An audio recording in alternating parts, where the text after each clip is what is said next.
ones I love know that you're the reason why I dare to live my life, I dare to liberate my mind. Obviously, I love attention. That's why I'm doing this. Attention whore.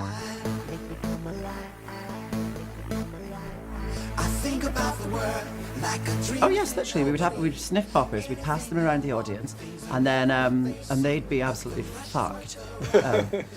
How much are we allowed to swear? Am I allowed to swear on this? Yes. Cunt. Oh yes, all of them are really lovely and very approachable.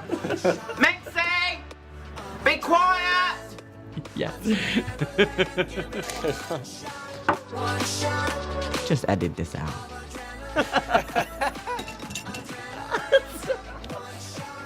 Don't put that in. Oh no, edit that out.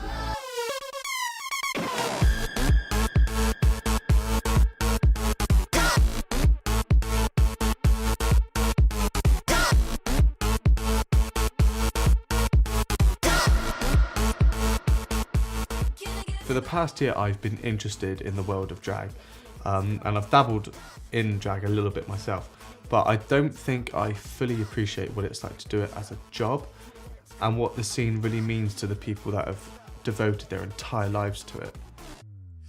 I'm visiting my friends, who happen to be some of London's best known drag queens, in a variety of both new and established London venues, finding out a little bit more about their work and the scene that they're in. I started off in Camden Town, visiting Cheryl at newly found venue Her Upstairs.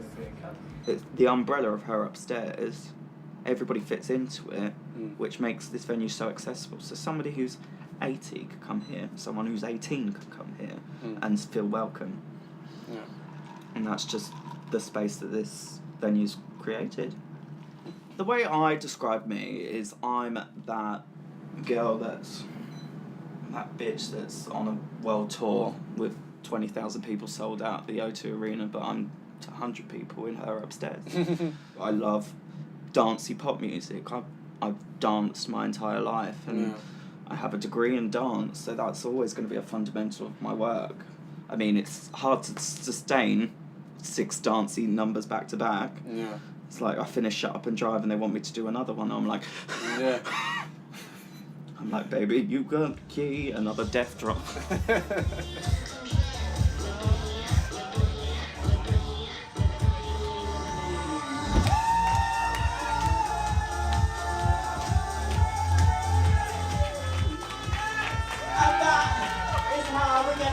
Started on a Saturday fucking night, Camden!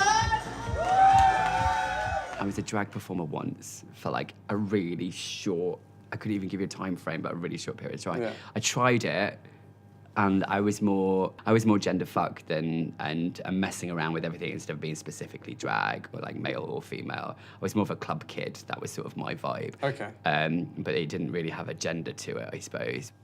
I work as an artistic manager at the Phoenix Artists Club, which is underneath the Phoenix Theatre. We're here. We are in the Phoenix Artists Club. So we do in-house productions. We have over 800 shows a year that come from outside, so it's just overseeing them, and anything to do with any kind of event that has an artistic take on it, it's my job to look after it. Hosting, the way I see it, is more like just making people feel more welcomed. It's floor entertainment. It's just chatting to them. They really appreciate if you remember them. If you remember the memories, what we like chatting before, what's happening with their lives. It's just a little bit of social work. and I hope I'm very easy to talk to as well. And you are. I like to be approachable. You're definitely approachable. There for everybody. Yeah. Yeah. Is that what's important to you? Yeah. Like people that you're approachable and people. Yeah, that's I think the main part of my job to be the person. Well, when you come to Popcorn and you're regular, you're not alone because I'm there. So, you can always come and talk to me. It's actually, I wasn't sure if I wanted to work with queens again, to be honest, because they're hard work. Right, you have to keep the reins on them very tight. But Vanity's been great to work with. She certainly keeps me on my toes.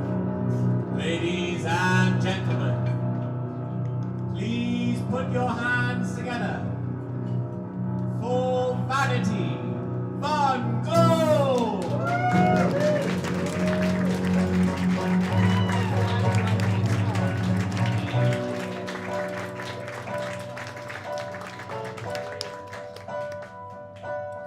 I put a spell on you because you're mine.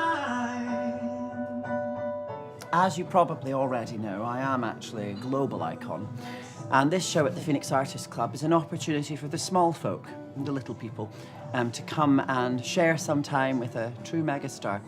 So for that reason, we make sure it's affordable and accessible, so that people who, I don't want to call them underprivileged, but that is what they are, can come and indulge themselves and feast their senses on the visual delights and the oral delights. When you're holding me down,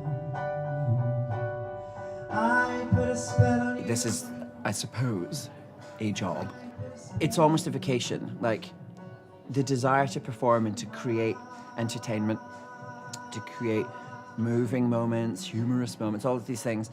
That's sort of an impulse, a creative, a sort of like desire. Grew up in the town, as famous as the place on movie scenes.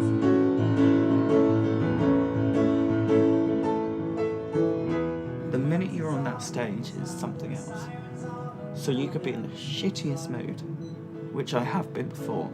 Like, there's been times I've been sobbing here with meth, and then gone, walked up those stairs, walked onto that stage. Track number 3, let's go. You just do it, and then it's completely forgotten about. Well, not really, but you know what I mean. I love creating the whole character to you know, to style the wigs, to do the big makeup, the costumes and everything, and I like to put it on. I like to take pictures, like see all together what I made. I see drag is more like a drawing of a woman, more like a caricature. It's not a you know, a female makeup. It's not a lady makeup. With drag, you can always be someone else, and it just makes things easier. Like, even like socially, as a guy, if I go in a bar or a club or something, I'm always like very shy, and in drag I have this mask on, and I can get away with a lot of things. You know that. I know that. Drag makeup is basically it's war paint, it's armour. It has another side of a personality to come out, a character, and these characters with the drag queens, it is like Vanity's character. It is part of who Tom is. You know, it is because it's inside. It's his expression, and that's what's wonderful. But then you have this kind of armour on. I don't want this to end. I would like more than 2 days off at a time, but I chose to do this. I chose to do this life, so I'm quite happy to work until it stops. Simple as. Now, with the increased popularity of the American TV show RuPaul's Drag Race, drag has appeared to have been thrown into the spotlight. But what has that done for our London drag scene? And what do our queens really think of it? I don't care for shows like RuPaul's Drag Race. I don't watch it. I just think it's so overwhelmingly American, and it's dumb. I'm not saying the individual performers aren't great, but the show literally is entertainment for the lowest common denominator. Get the out of my face. That's because Go you've back won and do nothing. your only one look that you got. Oh, I have one look? Tired ass showgirl. A showgirl. At least I am a showgirl, bitch. Go back to Party City where you belong. If it wasn't for Drag Race showing me that I can actually do this as a job, it's not like there wasn't drag jobs there. It's just with Drag Race, it's heightened the thingy of drag. Yeah. It's shown people that it's not just a man in a sequin dress going, I am what I am these days. You're still an entertainer. There's still a room full of people, but it wasn't a social fad. It wasn't sort of a fashion, which it is now. I am grateful for RuPaul's Drag Race because it turned drag into more mainstream. More people know about it. It gives us more opportunity gives us more jobs. as well.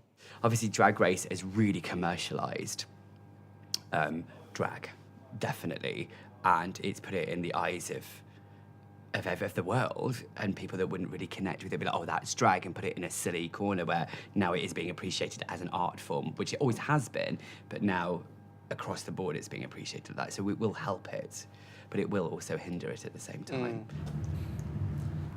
Is that TB? Yeah. It's fine, darling. What's going on? I'm filming. So you're making a documentary about drag queens. That's a good idea, isn't it? Where did you just come up with that one? You didn't have to stoop so low. Have all your friends collect your records and then change your number. I guess that I don't need that though. Now you're just somebody that I used to know. When Cheryl does it, I don't know if you can call it art. Don't start with me, darling. Certainly not art when I do it, anyway. What I think drag and queer culture is it's a reaction to when we find each other and express ourselves in a way that society would rather we didn't do.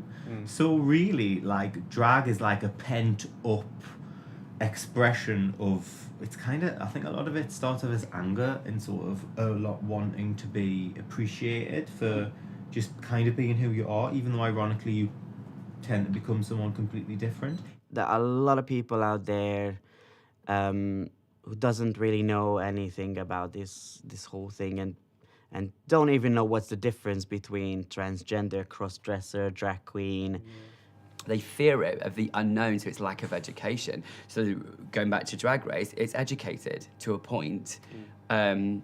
So that, and it's the same with anything. You know, people are always, if anyone's intimidated by it, it's because they just don't understand it. But instead of like trying to understand it, they fear it, and they're against it, or it intimidates them. It's like, well, just go and understand it, go and embrace it, go and ask. They'll tell you. I'd like to like educate people on that, not just on stage or not just in drag, in general, like in everyday life. If it comes up, I always like speak up and like tell what the difference is. Because it's not the same thing. Don't come for this community because we won't stand for it. And that's why we do so well, because we do get out there and do stuff. We're not a community of whingers and moaners. We march, we parade, we, do you know what I mean? We shout and scream, but we dance and we party and we celebrate while we do it at the same time. Yeah. We don't sort of do it in an angry way, which is great, because it should be celebrated. Full stop. Exclamation mark. And drag is important to that. It is very much so, yeah.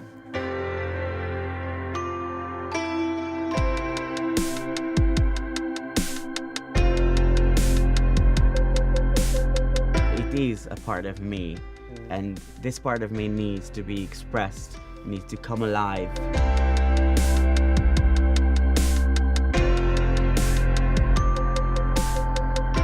I would never have met these people if I didn't do drag. They just would have been in heaven at the same time that I was there. I was like, look at that twat in the corner dancing. Whereas we've found a mutual love and respect for each other, and I honestly think I've made some amazing lifelong friends.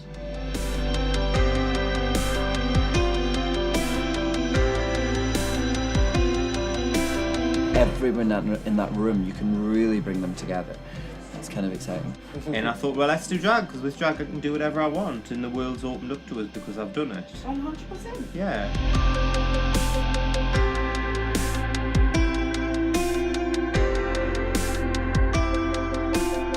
It's another art form and it's another point of view, and it's interesting, and everyone needs to calm down and just chill out and open their minds a little bit and just enjoy it for what it is.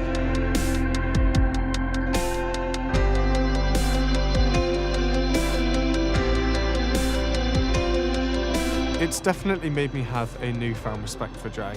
Being part of a community that's had such a long history of oppression, to then do drag as your job, it makes you realise that it's not just a job for these people, it's their life. And it just shows that they're just not afraid to be unapologetically themselves.